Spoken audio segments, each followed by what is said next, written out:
రెండవ వన్డే మ్యాచ్లో అందరి కళ్ళు రోహిత్ శర్మ అదేవిధంగా విరాట్ కోహ్లీ మీద ఉన్నాయి. అయితే పెర్త్లో జరిగినటువంటి మ్యాచ్లో ఈ ఇద్దరు స్టార్ ఆటగాళ్ళు మరి విఫలంగా ఆడడంతో చాలామంది అభిమానులు కూడా నిరాశకు గురయ్యారు.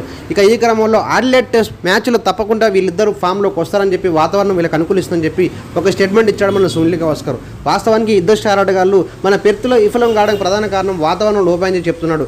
ఇక నెక్స్ట్ జరిగిన మ్యాచ్లో మరి తప్పకుండా వీళ్ళిద్దరం ఇస్తారని చెప్పి కూడా చెప్పడం జరిగింది. ఏదేమైనా కూడా మన సునీల్ గవాస్కర్ చెప్పినట్టు ఇద్దరు స్టార్ ఆటగాళ్ళు కనీసం 50 రన్స్ కొట్టాలని చెప్పి అభిమానులు ఆతృతగా ఎదురు చూస్తున్నారు. ఎందుకంటే ఒకవైపు సీనియర్ ఆటలని చెప్పి కొంతమంది అంటున్న వేళ అయితే ఈ ఇద్దరు స్టార్ ఆటగాళ్ళు తప్పకుండా ఆడి నిలబడి మరి టీమిండియా విజయాల్లో కీలక పాత్ర పోషణని చెప్పి చెప్తున్నారు. ఎంతో అనుభవమైనటువంటి ఈ ఇద్దరు స్టార్ ఆటగాళ్ళు వన్డేలో పెట్టింది పేరు, వన్డే మ్యాచ్లలో పెట్టింది పేరుగా ప్రస్తుతం మరి ఉన్నటువంటి ఆటగాళ్ళలో వీళ్ళిద్దరు ఉండడం చాలా గొప్ప విషయం. ఇండియా తరపున ఎన్నో రికార్డులు కొల్లగొట్టే ఇద్దరు స్టార్ ఆటగాళ్ళు తప్పకుండా ఈ యొక్క మ్యాచ్లో సెకండ్ మ్యాచ్లో బ్యాట్తో విజృంభణ చేసి ఆస్ట్రేలియాను చిత్తుగా ఓడించాలని చెప్పి ప్రతి ఒక్క క్రికెట్ అభిమానులు కోరుకుంటున్నారు. మన సునీల్ గవాస్కర్ చెప్పినట్టు ఇటు రోహిత్ శర్మ కావచ్చు, అదేవిధంగా విరాట్ కోహ్లీ కావచ్చు, అడిలేడ్ వన్డేలో అద్భుతంగా ఆడాలని చెప్పి కూడా మరి మనందరం కూడా కోరుకుందాం ఫ్రెండ్స్.